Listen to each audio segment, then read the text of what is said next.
Well, thank you guys for being here at the Fruit Festival. And I'm going to talk to you guys about my lifestyle living in Ecuador. Some of you might recognize me from YouTube. So you might know that I've been living in Fruit Haven Eco Village in southeast Ecuador for the past 2.5 years. So I just want to talk to you guys about what we do there at Fruit Haven and what it's like for me living there and my lifestyle, and also how I arrived at the decision to move down to the tropics and live at such a place. So just quickly before I get into it, I want to give you just a brief idea of like my situation, my background, like how I got into raw foods in the first place. So on the top left there, that's me in 2014, and that's right soon after I switched to a raw vegan diet, and I had a lot of health problems basically. And as soon as I switched to a raw vegan diet, I started reversing those health problems pretty much immediately. Some disappeared sooner than others, and I don't want to talk too much about it, so if you have more questions about my health history, you could ask me after the presentation. I can talk about that more, I'd be happy to. But I had like chronic fatigue. I was struggling to get out of bed and go to my classes in college. I was really depressed, and I had a lot of social anxiety. I just didn't feel comfortable around people like at all. I was also basically an alcoholic.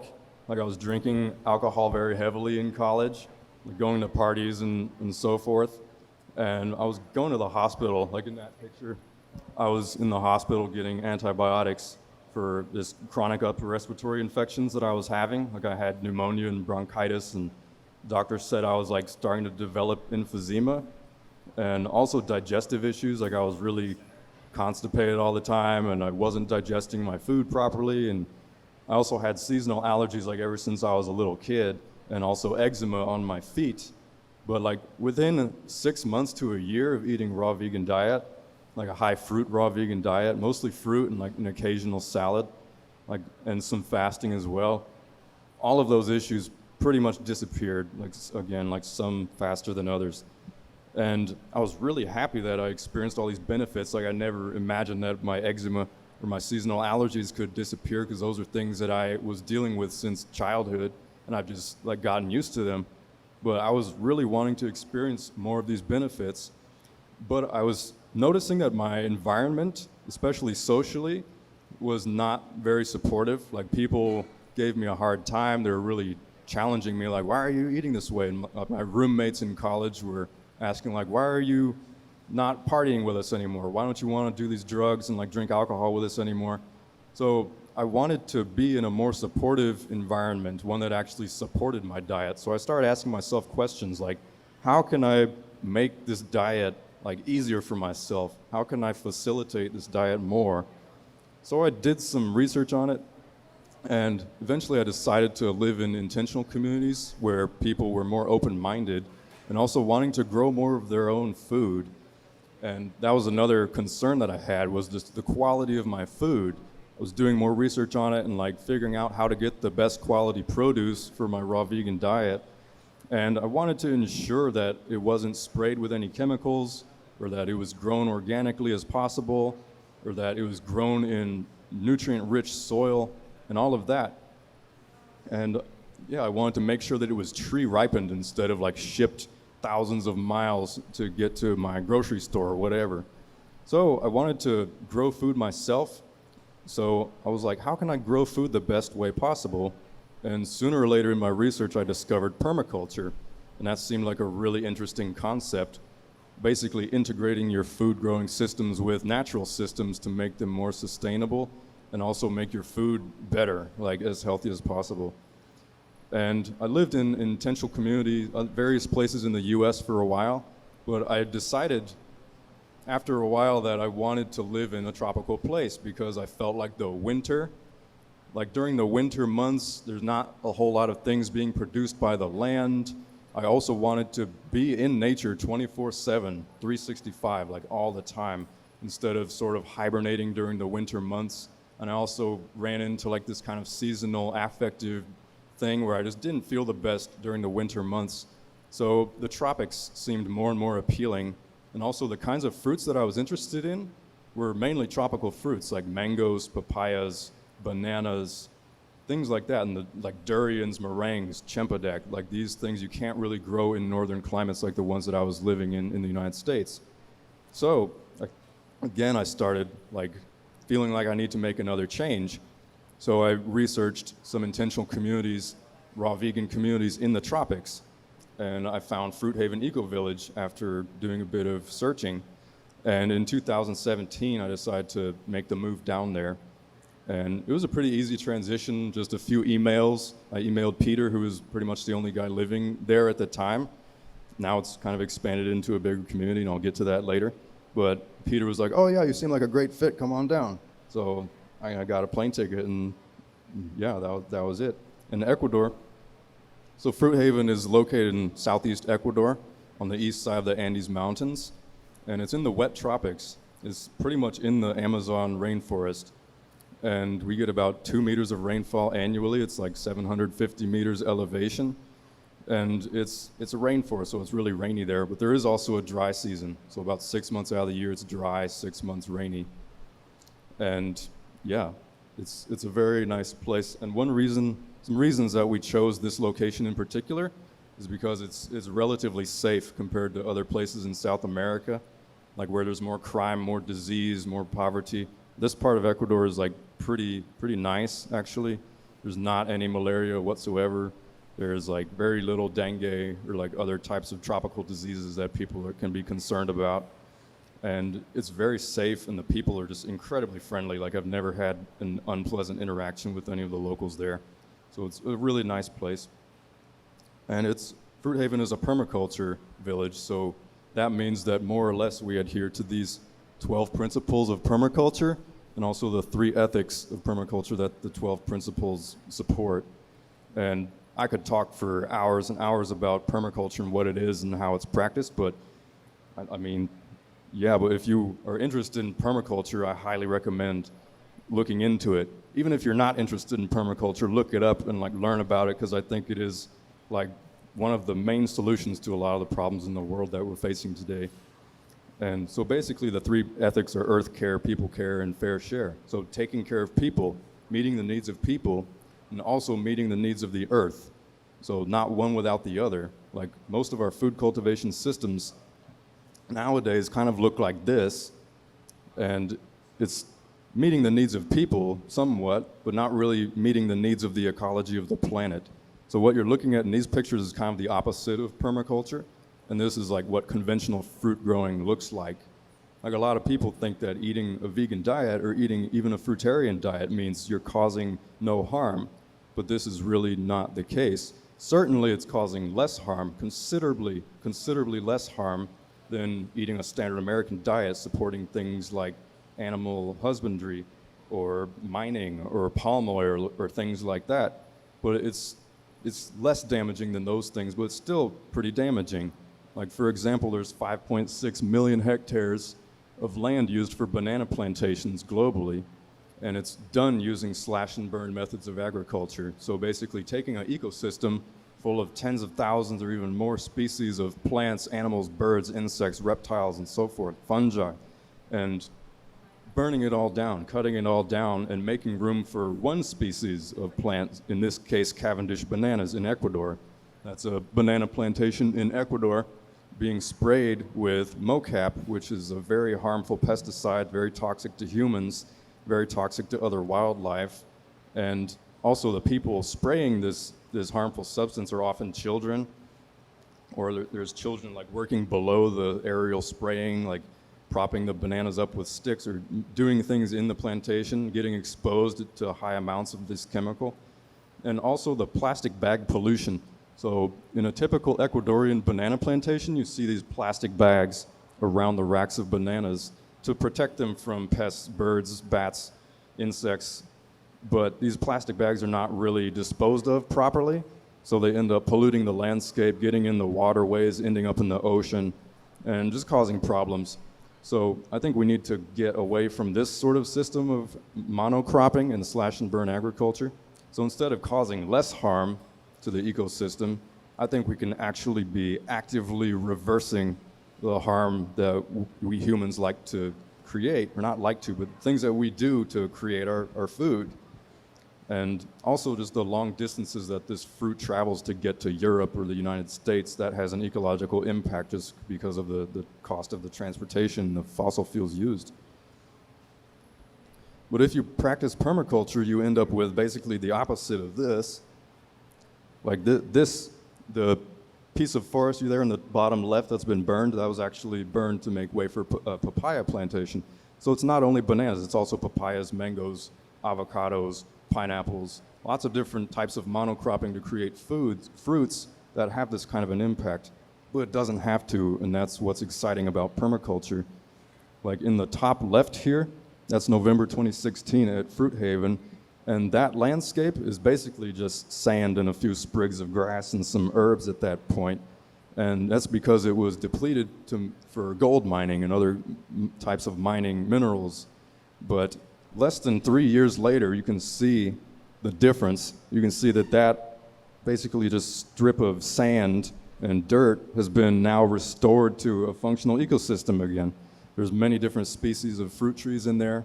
We have durian, we have jackfruit, meringue, pedali, Rollinia, we have cacao, bananas, papayas, pineapples, sugarcane, and also native species. Things like porotillo, hibiscus, lemongrass, vetiver grass, pinto peanut, many different dozens of species of plants.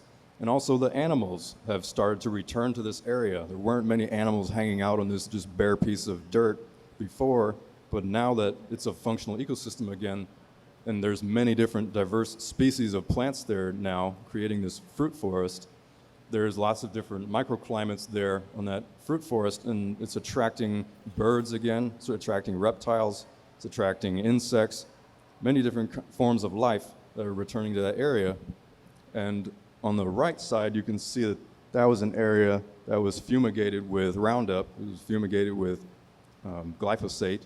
But now we've restored the topsoil to a point now where it's able to support foliage again. It's able to support even bananas and some papayas and a few durian trees for us.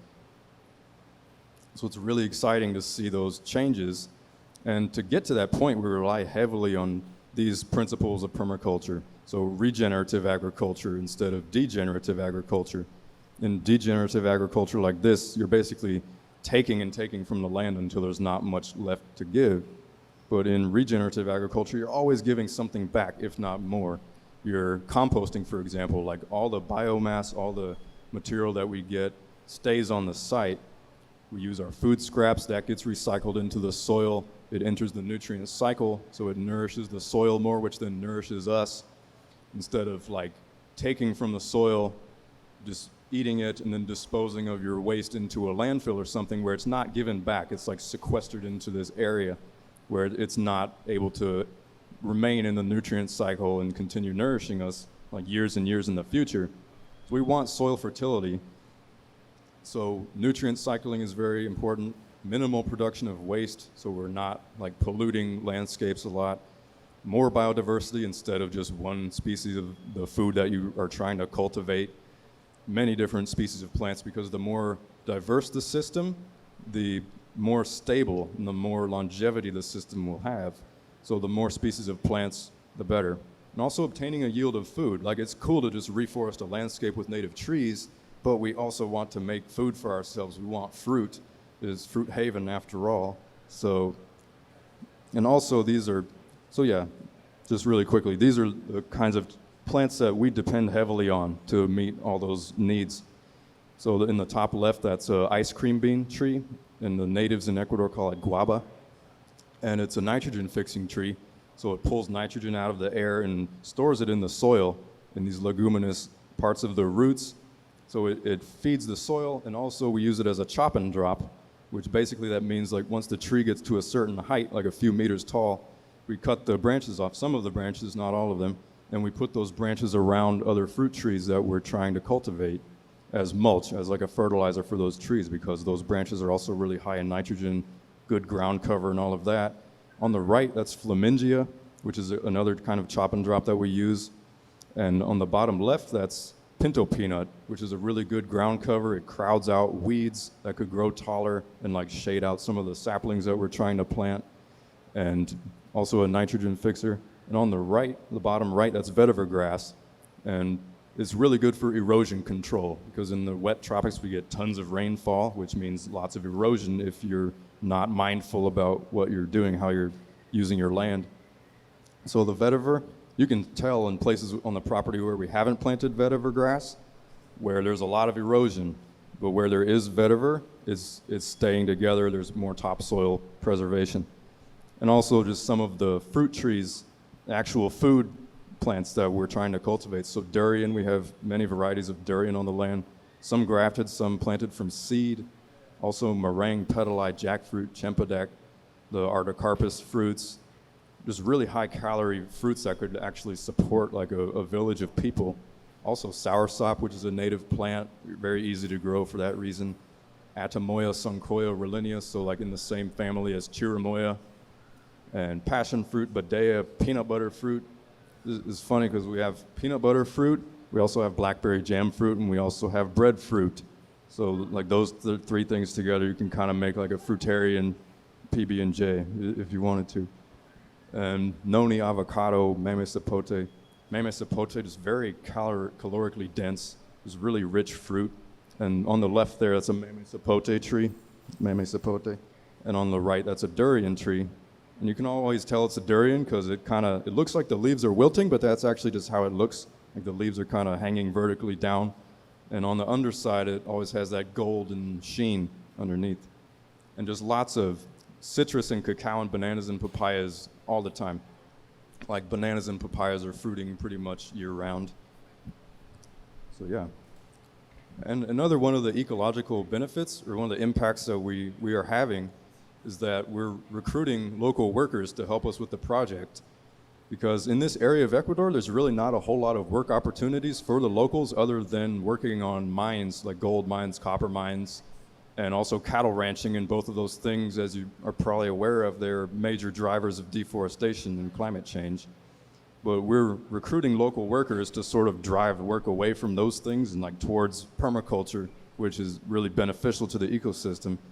And it's a really nice exchange because the locals, they've been in the area for many decades or many generations, and they know like what plants can go where.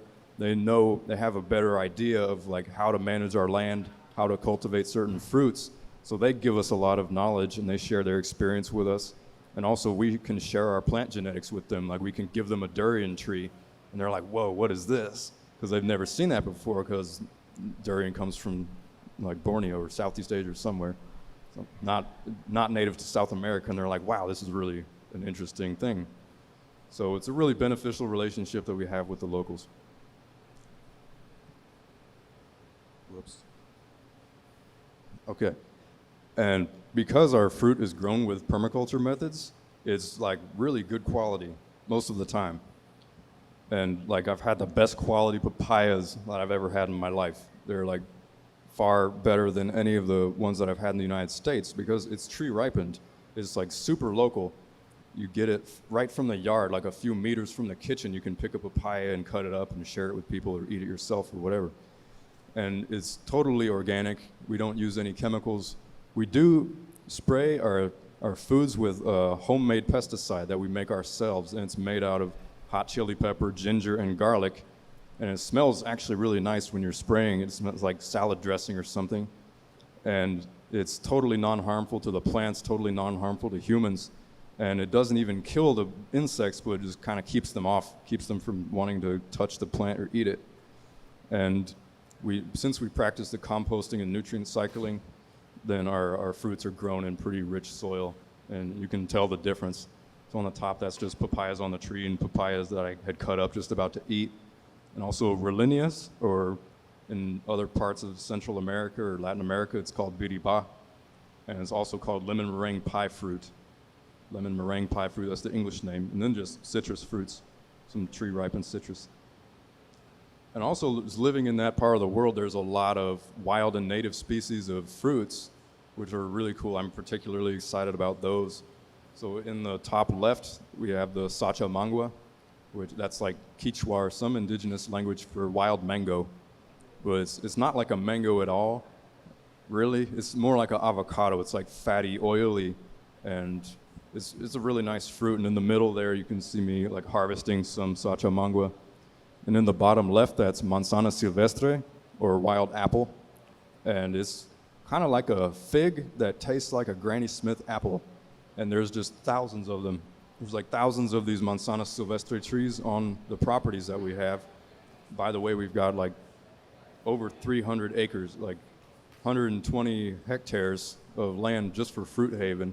So I'm not sure, like almost 300 acres of land. So it's a lot of land. And there's like thousands of these manzana silvestre trees just growing naturally, growing wild on the land. And you could just chill up in the mountain for a few days and just eat nothing but those if you wanted to. And also the soursop is a native species. We have some soursops that we cultivate ourselves with grafting methods, but this is actually a wild one and just really amazing. And one of those at the market there like fetches like $6 or $7. So it's a really nice fruit, grows extremely easily. And in the top right, that's a cowhey. And I think it also grows in Hawaii, so if anyone's ever been to Hawaii, you might have seen that fruit there. It's also called abu, and it kind of reminds me of a persimmon. It's just really sweet, kind of tastes like bubble gum, and it's got this kind of thick yellow outer rind part. And during cowhey season, there's just tons of cowheys just dropping off of the trees. We can't even eat them all. And in the bottom right, that's just some wild cacao and wild citrus and a noni fruit that I just collected just walking randomly around the property one morning. So a lot of wild fruits to choose from as well, in addition to the ones that we're cultivating. And just another amazing benefit that I experienced living at Fruit Haven is just the sense of community and the sense of togetherness. And like there's no one there opposing you, like asking you, questioning you, like why are you eating that way? Like why are you eating a raw vegan diet? Like we're all there more or less with the same intentions and the same dietary preference. There are some subtle differences, like some people prefer like a strictly fruit diet, like high carb, low fat. Other people are more like mid-range, I guess, like more of a varied raw food diet. Like myself, I prefer more like sprouts, greens, avocados, some nuts and seeds, that sort of stuff, in addition to a lot of fruit. But like no one's there like challenging you or like ask like why would you eat such a way, which feels really good. It alleviates a lot of stress. Just it eliminates that social pressure that I think a lot of people run into trying to adhere to a raw vegan diet in the United States. And also you build lots of strong connections with people, which is really fun. Like I've met just fantastic people there, people from all different countries. Like in these pictures here, there's people from Germany, people from Denmark, people from Iceland, people from Russia, people from Spain, people from Greece. Like there's tons of different people, all different walks of life. And I think just the diversity of the people that we have there confirms that there's like this collective awakening happening where people are recognizing that, hey, we got to do something different to manage our ecosystems better and like regenerate them and be more conscious and mindful about how we're growing our food. And also networking, like there's lots of cool people like on social media who come through like with their YouTube channels and make videos about Fruit Haven. And it's just really cool to connect with them and extend our community beyond our actual borders of our property. It's like we have people in other parts of the world that we know and that we've connected with on the internet. And just the collective sense of belonging and purpose, that we're all there for the same reasons. And the work feels really fulfilling because we see the benefits. We see how we can transform an ecosystem to just a desert, basically, to a lush food forest. So it's good for the work, it's beneficial to the earth and for the plants and for the animals. Like I think one of the best like things that a vegan can do is to plant a forest, like propagate plant growth to make a home for wild animals to return to instead of perpetuating deforestation. And it's also good for the humans because we reap the benefits directly. We get to eat the fruits that we grow. That's very exciting. And we like to work in groups, not always, but a lot of times it just makes the workflow a lot easier when everyone's there together. And like suppose you have 7 people working for 4 hours, that's like 28 hours that one person could have done of work. And it just goes a lot faster and you can see the results and it feels like you're connecting as a community, as a group. So we're just like planting trees. We're planting some grafted trees in that picture on the bottom, planting some bananas, and also like doing some things in the nursery, like composting trees that didn't get to be planted, and also recycling potting soil. And just a bit more about the community facilities. Like we have a fairly well-equipped kitchen. So we have like clean water, water filters, a water ozonator, ceramic filters. We also have dehydrator, Vitamix, and juicers to accommodate for any sort of a raw vegan diet that anyone might be trying to stick to. And we also have good food storage to keep food away from like cockroaches or bats or any kind of pests, because we are in the jungle and there are creatures like that. And we have a shower with hot water. We have a flushing toilet, but we encourage people to always use the composting toilet, to include that also in the nutrient cycling and the composting, and just to feed our trees more. We also have a swimming pool, and it's a nice place to live. I enjoy it there. And just one of the biggest benefits that I feel that I experience living there is just living close to nature, like living in that environment and like getting the clean air. Like this is the cleanest air I've ever experienced in my life by far. And like just coming to San Diego, I feel the difference. Like someone living here for many years you can acclimate to this type of air where there's more like, I guess, smog, more air pollution from automobiles and stuff. But like coming from the jungle, coming here, I can like smell the difference. I can feel the difference in my body that the clean air versus the more contaminated air makes. And also the water is very clean, comes right off of the mountain. I get plenty of sunlight there during the dry season. During the rainy season, it's pretty cloudy, pretty rainy.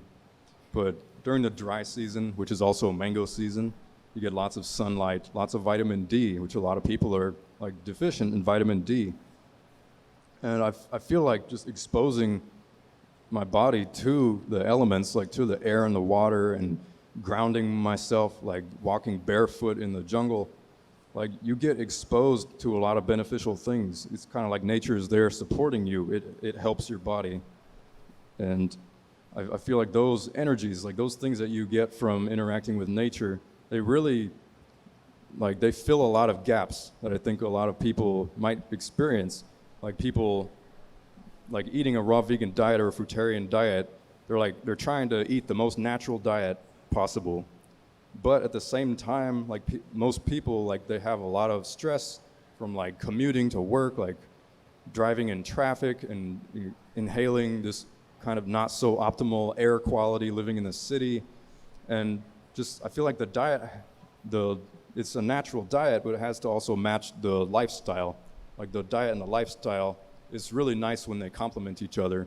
And to really stay long-term on this natural diet, a raw vegan diet or a fruitarian diet, it also helps to adjust your lifestyle in ways that it's more natural to match the diet. Because I feel like if you're eating a really natural diet but your lifestyle is not natural, then there's kind of like this friction there. It's kind of like this dissonance. So I feel like that is fixed by living close to nature, surrounding yourself with the trees, the plants, the air, the soil, the water, and so forth. And it's just a very low stress environment. And I feel like stress is one of the main contributors to disease. So like to be in a relaxed environment where you're not constantly pumped full of like the stimulation and just how jarring it can kind of be to live in society. It's very healing. It gives your body a chance to recuperate. And it all sounds just like fine and dandy and wonderful, but there's also like challenges, like starting this type of a project. It's not always easy, and we're kind of learning as we're going. And so things can arise, like some people might come and they decide they like own the place or something, and that can cause like some discord within the community. Or oftentimes people just don't agree on like how to accomplish something or how to do something, how the land is being managed, etc. So it takes a lot of discussion, a lot of meetings, a lot of communication to like overcome those disagreements and reach a decision where everyone feels like respected and like we can more or less agree on how to move forward and how to continue expanding the project.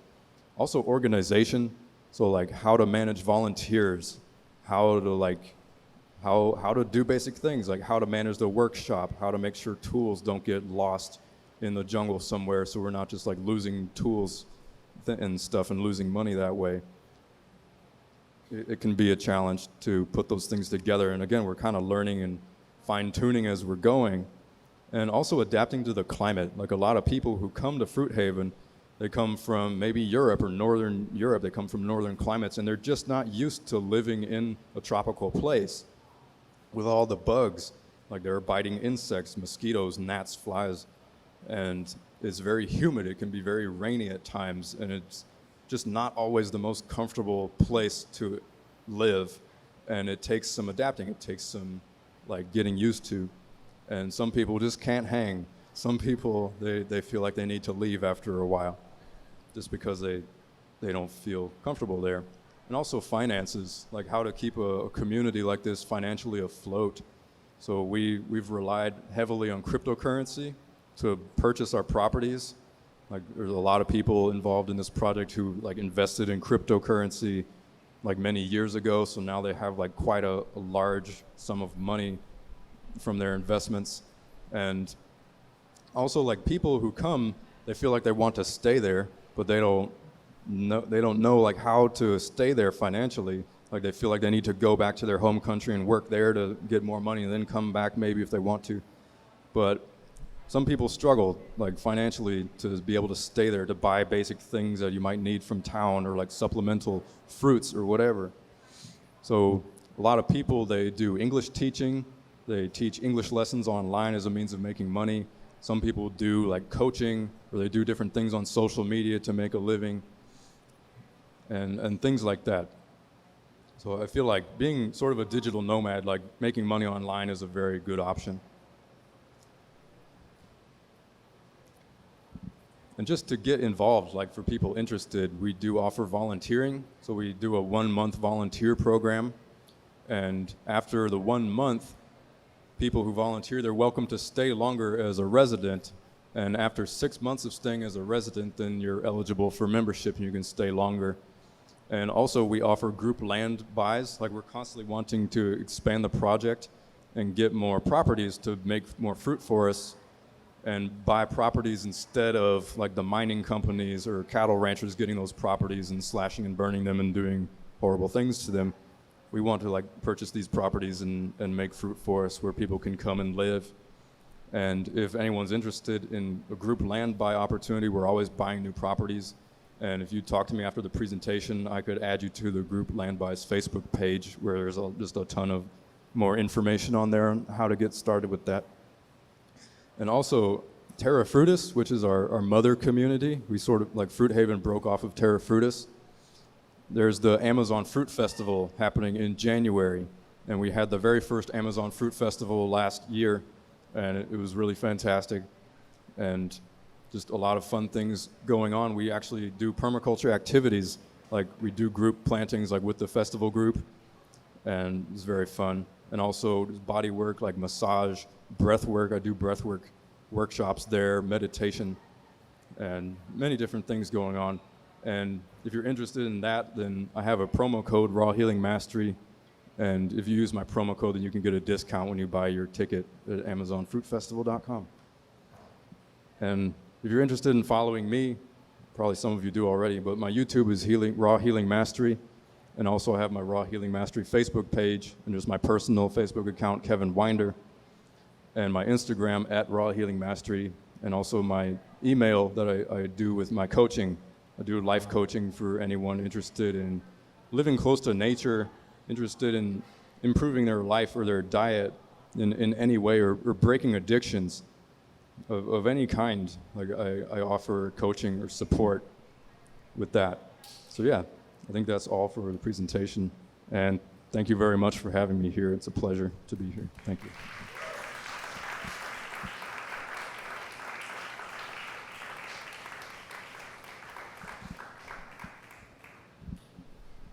Any questions? Yeah.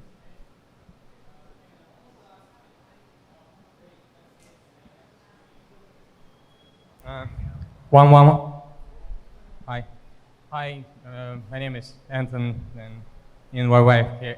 Kat here to visit from LA. This amazing event with many great people. And I wanted to ask you a question. I know that you've been with Fruit Heaven from beginning, and as you just came into a different country with this thought in mind to explore, to research, to find, what were your main challenges, whether they were physical, mental, or organizational, or something like that within the first couple of months? Because I know that it takes time to acclimate. So maybe from what you remember, what you feel is like most important things. Mm-hmm. Thank Yeah, you. well, I feel like when I first showed up, I was pretty surprised at the fact that there actually weren't many vegans or people even trying to be vegan or raw vegan in the community. Like Peter, the guy who first arrived, he sort of like initiated the project. He was just trying to get volunteers just to have hands on deck, any kind of volunteers, whether they want to be vegan or not. So just to have people there, he had some like workaway volunteers who weren't vegan and they like weren't interested in fruitarianism or anything like that. They were just like going to Fruit Haven on their way to their next workaway, on their way to their next, and just didn't have a whole lot of enthusiasm for the project. So I felt like initially the main problems were social, like getting along with like people who didn't really see the point of the project or didn't see the value of it, and yeah, just sharing space with those kinds of people. But I felt like what kept me there was just the environment, like being in the jungle. I was just like overwhelmed with just joy, and it just felt very healing to be in that environment, and that kept me there. While in the meantime, we started attracting like more quality people, more people who were, I guess, more aligned with our vision and our mission and what we're doing. So yeah. Hi there. I know you weren't there when this thing started, but from your time being there at this particular garden, do you have an idea how long it would take to get to where you can provide most of your calories, from growing in humid tropics? Like Mm-hmm. you're starting from scratch. It sounds like this other guy who started kind of did it that way. Yeah. Well, if we managed the land in a less sustainable way, then we would be able to provide most of our calories like within a year or less. Well, I'm not interested in that. Like, right. Like with bananas, you can make all your calories like in a pretty short period of time because like it takes about 9 months or so for like a typical banana variety to get to fruit after you plant it. But like because we want more diversity, we're using more grafted trees, and some of those take like 3, 4, 5, maybe even more years to start fruiting.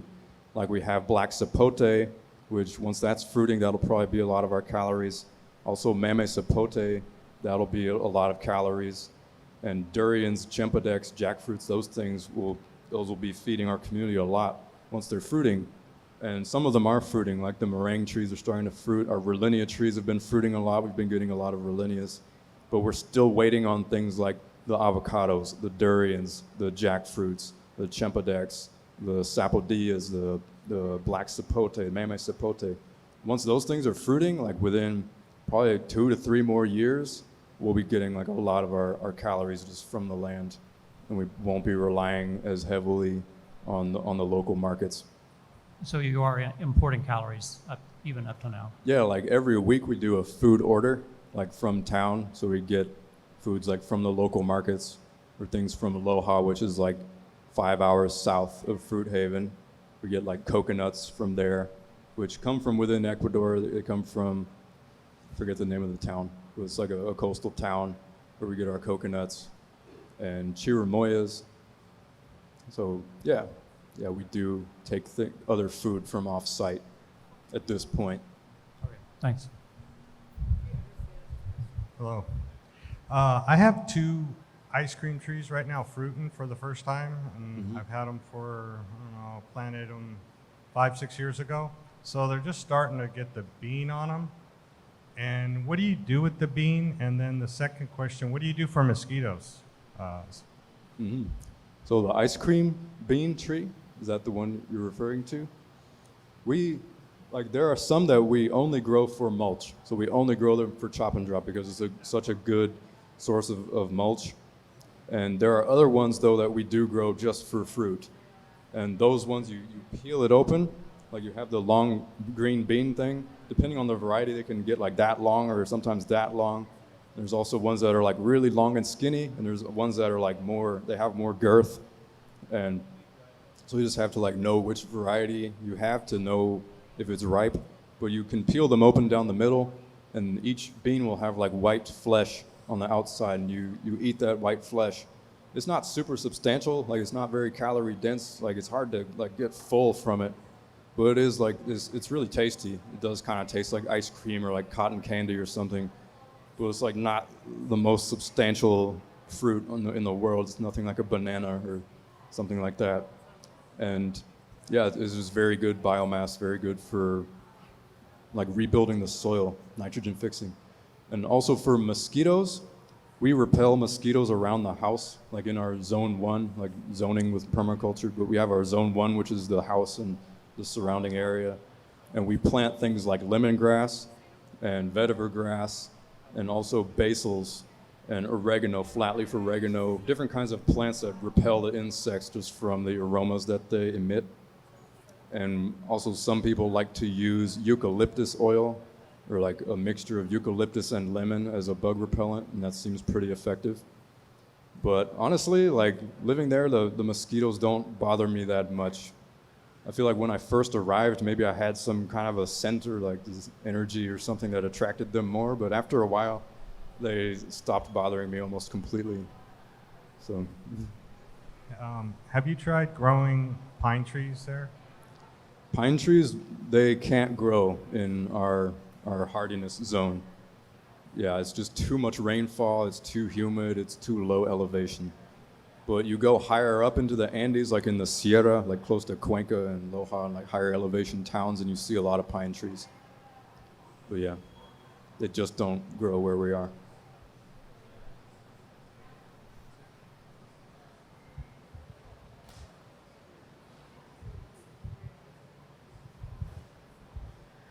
Hi, I'm Megan and I live in Texas.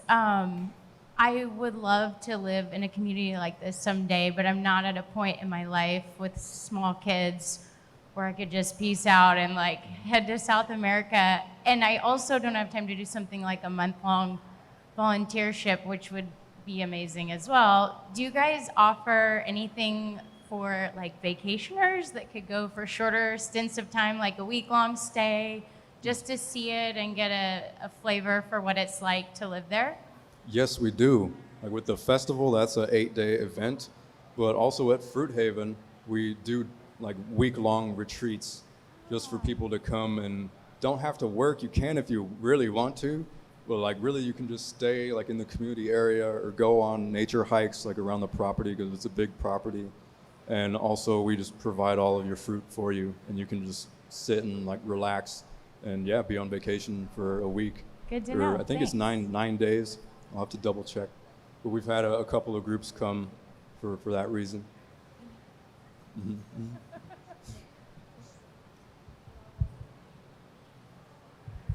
So going back to the previous questions where you had challenges, kind of like living with people who did not support a raw fruitarian or a raw vegan lifestyle. These days we have a lot of companies. I mean, it's a trend, right? Everyone goes, we go green, we go sustainable, we are everything to make sure that people feel good about what they buy. If, let's say, I deliver a service or product. What is your take about, and diversity and inclusion is important, right? But what is your take, let's say, if the first pool of diversity and inclusion, you as a company who produce, let's say, vegan product, only employ people who are vegans. And then from there, you take your diversity and inclusion pool. Do you feel it's too radical, or you feel one day this is actually how it will be? Because I strongly believe that this is how it will be. Mm-hmm. I'm sorry, I don't think I fully understood the question is, what do you think about companies who claim themselves to be green and vegan, employing in the first place only people who are vegan?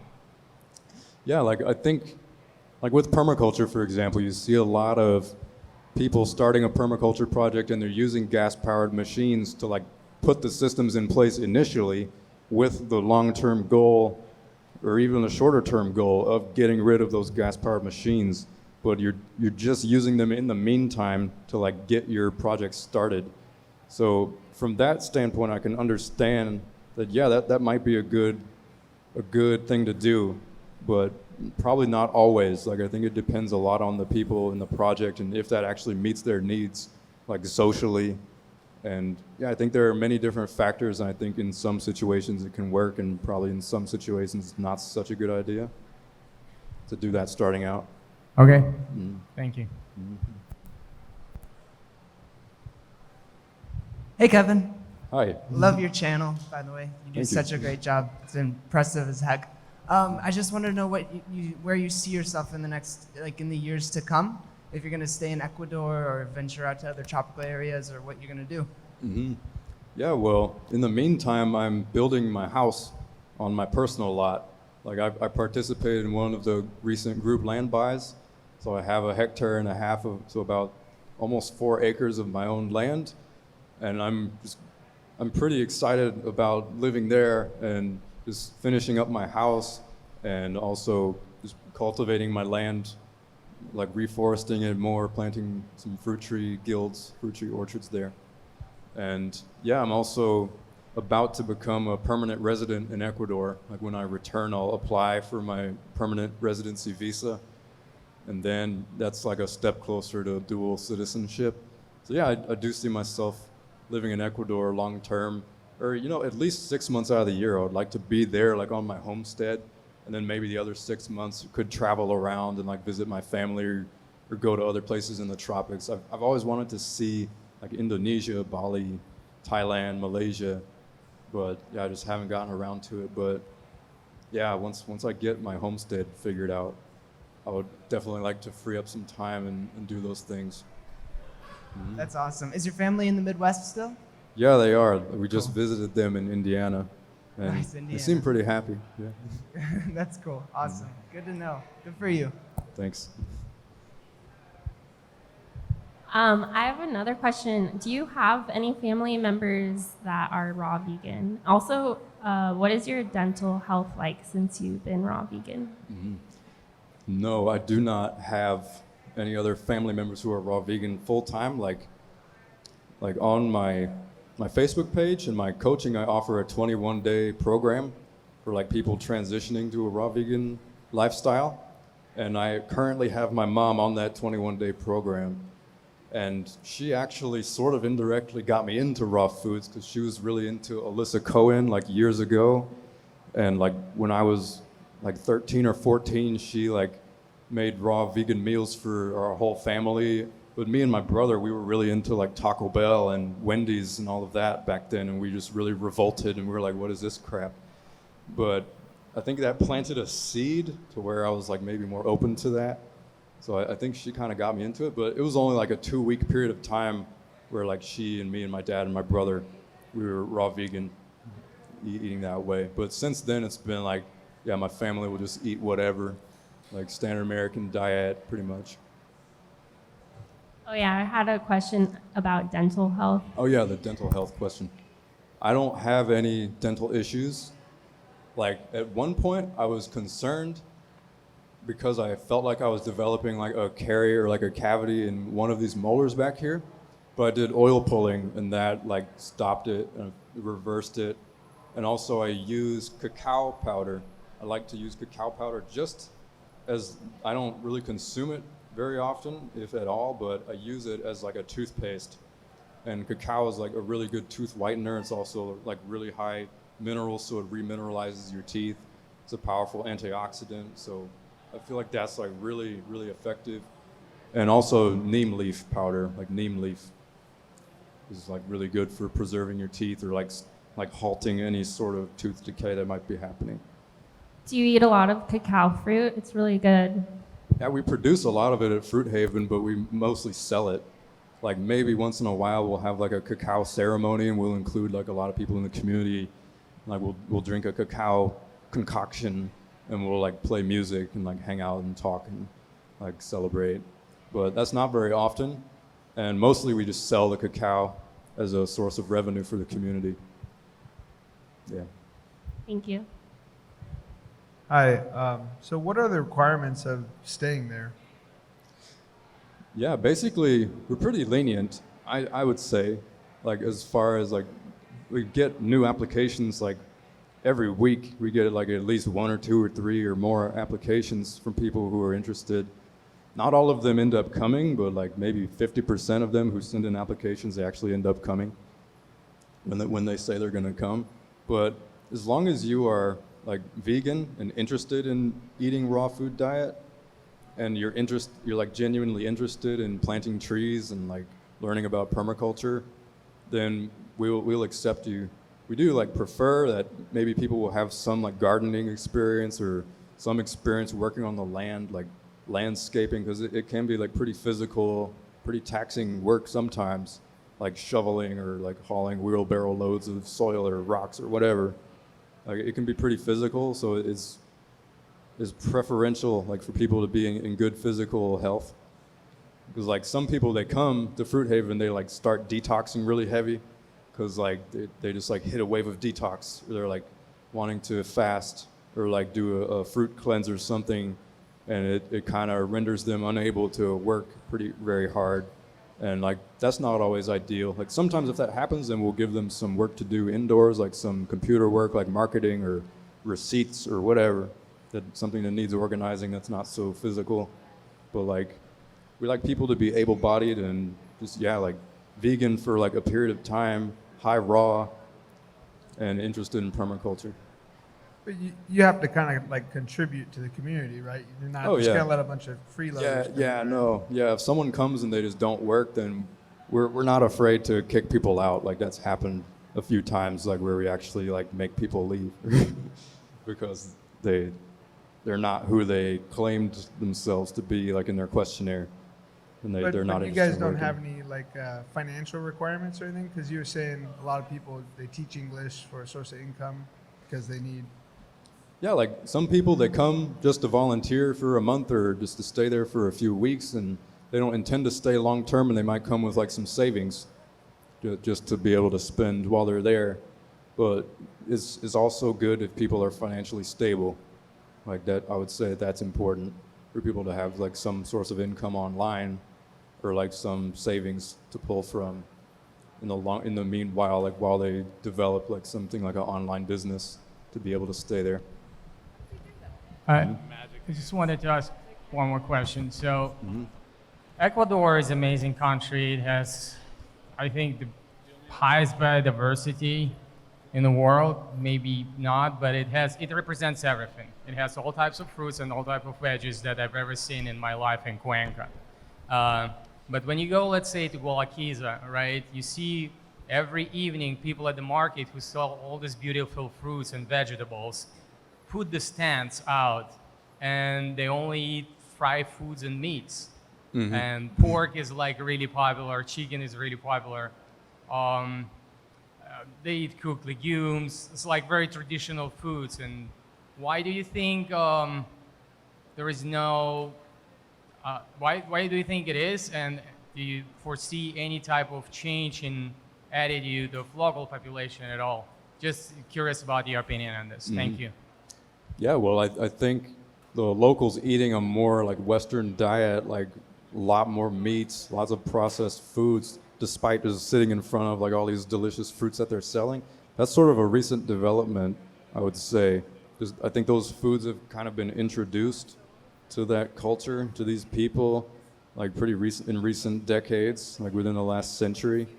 But before, they were like way closer to the land. They were like producing a lot more like yucca, plantains, sweet potatoes, like cowhays, rolinias, like manzana silvestre. They were eating a lot of these like wild fruits.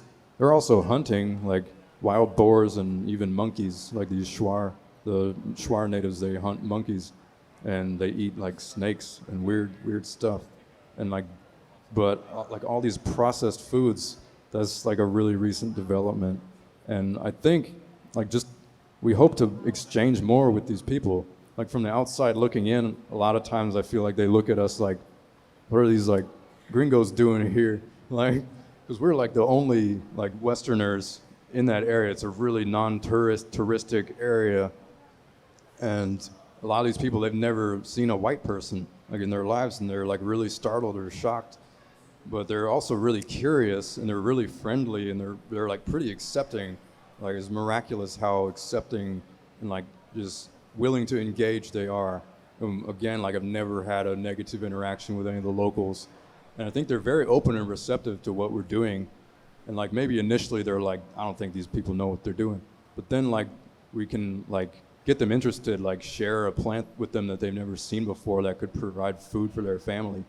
And I think just the more we interact and communicate with the locals, I think the quicker that we'll see that shift take place, again, away from like the processed foods, these kind of damaging foods that they're choosing to eat. Yeah. I was just wondering if you guys speak Spanish and how many people are there right now, and if you guys ever get kind of homesick for the U.S. or wherever you guys are from. Mm-hmm. Yeah, like, I don't personally get homesick. Like, I feel like I'm kind of homesick now, but like there. I want to go back. But like, there's not really a whole lot about the U.S. that I miss per se. Like, things are generally more expensive here. It's like, I feel safer there than I feel here. Like, I feel just like more grounded and more comfortable in almost every respect. But yeah, I do think people, like, for example, there was a girl who came from Denmark, and she was like really excited to like go back and see her family just because she like had a really strong connection to her family and friends back in her home country. I think that does happen a fair amount of the time. Like, I think it takes like a rare kind of person to just be able to like expatriate and like move to a different country altogether. And I'm sorry, what was your first question? I was wondering if you speak Spanish at the market, and how many people you have there right now. Yeah, we do speak Spanish at the market, and we also recommend that when people come to Fruit Haven that they learn like some basic Spanish to be able to like function in society, like be able to go to the markets on their own, and like not always need someone to like hold their hand or like guide them through everything. So it's nice to know like just a few basic phrases. There's also a lot of people who've come through like not knowing any Spanish whatsoever and like functioning pretty well. There's also language learning apps like Duolingo, and people can just kind of go around not having learned any Spanish prior, but they can like still kind of find their way around with the help of some like assistance, like digital assistance like that. And right now in the community we have like, I think 10, how many would you say, Anton? Because you were there just a few days ago. How many people are there? 5 people at a time, and people travel around for reasons. 5 to 6 people at a time. In the community who live in the house, this time. But right now it's kind of like a rainy season, and it's a little cold. I would definitely expect many more people, as you guys saw from the pictures of the presentation, getting there in the dry season, and I think it's going to get extremely popular. Yeah, it fluctuates. Like, sometimes we've had like almost 20 people, and then it like trickles back down to like 3 or 4 or 5 people. It just depends on the season, and like people have other projects that they're involved in.